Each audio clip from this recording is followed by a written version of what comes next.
Hello ছোট্ট বন্ধুরা, তোমাদের সবাইকে স্বাগতম জানাচ্ছি আমাদের আজকের এই ভিডিওতে।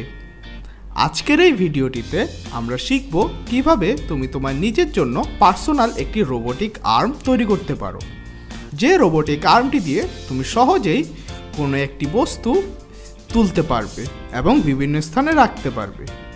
তো চলো শুরু করা যাক। রোবোটিক আর্মটি তৈরি করতে আমাদের প্রথমেই প্রয়োজন হবে একটি আরডিনো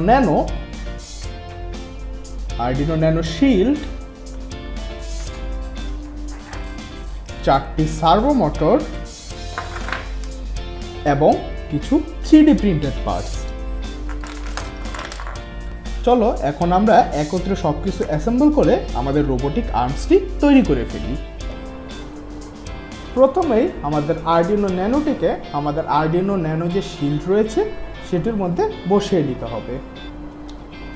এখন আমাদের যে মেইন কাজটি হবে প্রথমে, সেটি হলো গিয়ে আমাদের যে সার্ভো মোটরগুলো রয়েছে সেগুলোকে ইনিশিয়ালি 90 ডিগ্রি বা মিড পজিশনে এনে রাখতে হবে।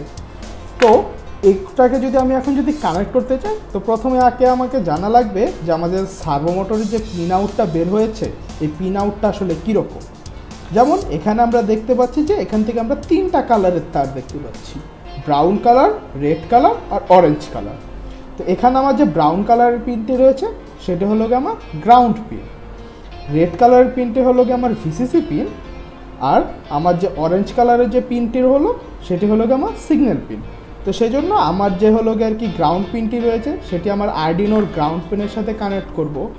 ভিসিসি পিনটি যেটি রয়েছে সেটি আমি আরডিনোর 5 ভোল্ট পিনের সাথে কানেক্ট করব, আর আমার যে সিগন্যাল পিনটি রয়েছে সেটি আমি আরডিনোর কোনো একটা ডিজিটাল পিনের সাথে কানেক্ট করে দেব। এই জন্য আমি 4টি মোটরের জন্য, 4টি সার্ভো মোটরের জন্য 4টি ডিজিটাল পিন 5, 6 এবং 10, 11 সিলেক্ট করে নিলাম। তো এখন আমি আমার যে আরডিনো শিল্ড রয়েছে সেটির মধ্যে আমি 4টি সার্ভো মোটর কানেক্ট করে দেব।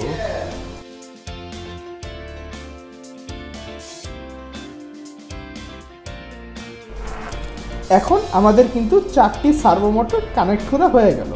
এখন আমাদেরকে এই আরডিনোতে কোড করে ইনিশিয়াল পজিশন বা মিড পজিশনে নিয়ে আসতে হবে। তো সেজন্য এখন আমরা চলে যাব পিক্টো ব্লকসে। তো চলো এখন আমরা পিক্টো ব্লকস থেকে কোড করে বা ব্লকসগুলো সাজিয়ে এটাকে আমরা মিড পজিশনে নিয়ে যাই।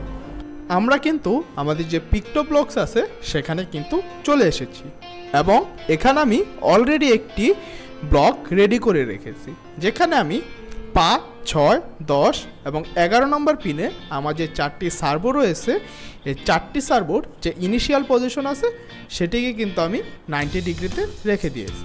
তো এখন আমাকে জাস্ট এখান থেকে কোডটা আপলোড দিতে হবে। তো এখানে আমি জাস্ট আপলোড বাটনে ক্লিক করে দিলাম। তো এখন আমার এই কোডটি বিল্ড হচ্ছে, সো বিল্ড হওয়ার পরই আপলোড হয়ে যাবে এবং আমার কোডটি কিন্তু আপলোড হয়ে গেছে এবং আমার যে 4টি সার্ভো রয়েছে এই 4টি সার্ভো কিন্তু এখন মিড পজিশনে চলে এসেছে।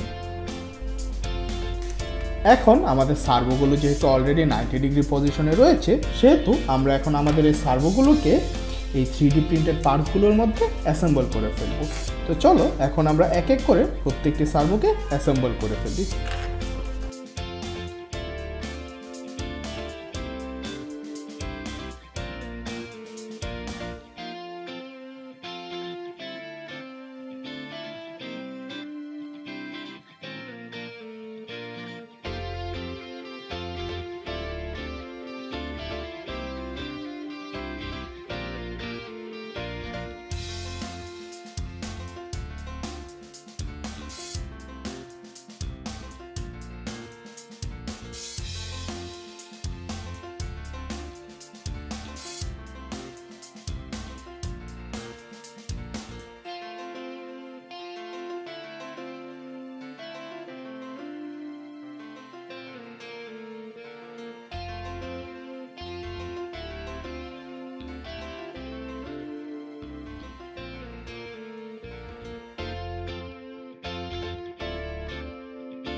তো আমাদের আর্মের মধ্যে কিন্তু সার্ভোগুলো সেট করা হয়ে গিয়েছে। এখন আমাকে জাস্ট হলো গিয়ে এই যে সার্ভোগুলো রয়েছে সেটাকে আমার আরডিনো ন্যানো এবং এই যে শিলটা আছে সেটার মধ্যে কানেক্ট করে দিতে হবে। দ্যাটস ওয়াই আমি প্রথমেই আরডিনো ন্যানোটাকে শিল্ডের মধ্যে কানেক্ট করে নিচ্ছি। আর আমার যে প্রথম যে সার্ভোটি রয়েছে মানে হলো আমার যে বেজের যে সার্ভোটি সেটিকে আমি হলো আমার 5 নাম্বার পিনের সাথে কানেক্ট করে দিচ্ছি। আমার যে সেকেন্ড যে সার্ভোটি রয়েছে সেটিকে আমার 6 নাম্বার পিনের সাথে কানেক্ট করে দিচ্ছি।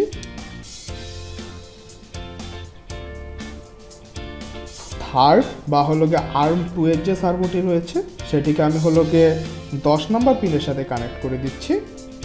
লাস্ট যে সার্ভোটি রয়েছে সেটিকে আমি 11 নাম্বার পিনের সাথে কানেক্ট করে দিচ্ছি।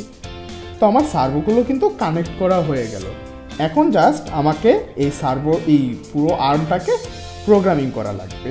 অ্যান্ড প্রোগ্রামিং করার জন্য আমরা ব্যবহার করব পিক্টোব্লকস।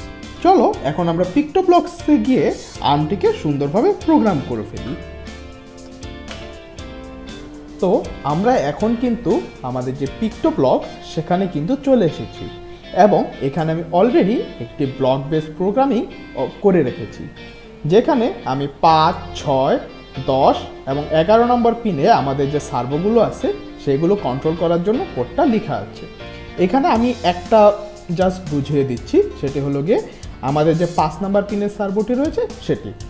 এখানে ফার্স্টে আমরা বলেছি যে যখন আমরা এই গ্রিন ফ্ল্যাগটি রয়েছে সেটিতে যখন ক্লিক করব তখন কি করবে, তখন দেখা যাচ্ছে যে আমরা বলে দিয়েছি যে আমাদের যে বেসটা কিন্তু হলো গিয়ে আসলে আমার যে সার্ভোর যে অ্যাঙ্গেলটা সেটাকে আমরা বলেছি। সো বেস অলরেডি 90 ডিগ্রিতে চলে আসবে। আমাদের প্রত্যেকটা সার্ভোই কিন্তু শুরুতে বা ইনিশিয়ালি 90 ডিগ্রিতে থাকবে। দ্যাটস ওয়াই আমরা কিন্তু যখন আমাদের সার্ভোগুলো ইনস্টল করেছিলাম তখন কিন্তু সবার আগে আমাদের প্রত্যেকটি সার্ভোকে 90 ডিগ্রিতে সেট করে রেখেছিলাম। এখন আমরা বলছি যে সেট সার্ভো অন 5 আর কি ডিজিটাল 5 নাম্বার পিনে আমার সার্ভোটি ইনস্টল করেছি এবং আমি বলেছি যে আমার অ্যাঙ্গেল হবে হলো গিয়ে বেস। এখন আমার যে ফরএভার লুপ আছে, ফরএভার লুপের মধ্যে আমি বলেছি কি এ যখন প্রেস হবে, মানে আমার যখন কিবোর্ডের এ বাটন যখন আমি প্রেস করব তখন আমার বেস যদি 180 ডিগ্রি থেকে ছোট হয় তখন এটা এক এক করে বাড়তে থাকবে আর কি, বেজের যে অ্যাঙ্গেলটা আছে সেটা 1 ডিগ্রি করে বাড়তে থাকবে। আবার আমার যদি ডি প্রেস হয় তখন আমার যে বেসটা আছে বেজের অ্যাঙ্গেলটা যদি থেকে 0 থেকে যদি বড় হয় তখন দেখা যাবে যে ওটা হলো গিয়ে আমার হলো গিয়ে আর কি 1 ডিগ্রি করে আর কি মাইনাস হতে থাকবে। তো মূলত এইভাবে হলো গিয়ে আমাদের যে প্রোগ্রামিংটি সেটা আর কি রান করতেছে। ঠিক সিমিলারলি আমার যে 4টা সার্ভো মোটর রয়েছে 4টা সার্ভো মোটরে আমার কিন্তু সেমভাবেই কিন্তু কাজটি করছে। তো এখন আমরা এই যে ফার্মওয়্যারটি আছে এই ফার্মওয়্যারটি আপলোড করে দিব। তো আগে আমরা হলো গিয়ে কানেক্ট করে নিই। তো আমার এখানে কিন্তু অলরেডি কিন্তু কানেক্ট হয়ে আছে। তো এখন আমি জাস্ট আপলোড ফার্মওয়্যারে ক্লিক করব এবং এখানে দেখাচ্ছে যে আপলোড ইন প্রোগ্রেস। এখানে আমার প্রোগ্রামটি কিন্তু সুন্দরভাবে আপলোড হয়ে গেছে। এখন আমার এই আর্মটি চালানোর জন্য আমাকে এই গ্রিন ফ্ল্যাগে ক্লিক করা লাগবে। তো আমরা এখন গ্রিন ফ্ল্যাগে ক্লিক করে দিলাম। এখন আমি যদি আমার কিবোর্ডের WASD এবং হলো গিয়ে লেফট এরো, রাইট এরো, আপ এরো, ডাউন এরো এগুলো যদি ক্লিক করি তাহলে আমি আমার সার্ভোটাকে কন্ট্রোল করতে পারবো। এখানে আমি আমার কিবোর্ডের বাটনগুলো প্রেস করে কিন্তু সুন্দরভাবে কন্ট্রোল করতে পারছি। আমি যদি গ্র্যাবারটি খুলতে চাই সুন্দরভাবে কিন্তু গ্র্যাবারটি খুলে যাচ্ছে। আবার যখন বন্ধ করতে চাইব সুন্দরভাবে কিন্তু জিনিসটি বন্ধ হয়ে যাবে। তো আজকের এই ভিডিওতে আমরা দেখলাম যে কিভাবে আমরা সহজেই একটি 4টি সার্ভো মোটর দিয়ে একটি সুন্দর একটি রোবোটিক আর্ম তৈরি করতে পারি। তো এই ছিল আমাদের আজকের এই ভিডিও। এরকম আরও দরকারি কন্টেন্ট পেতে আমাদের সাথেই থাকো।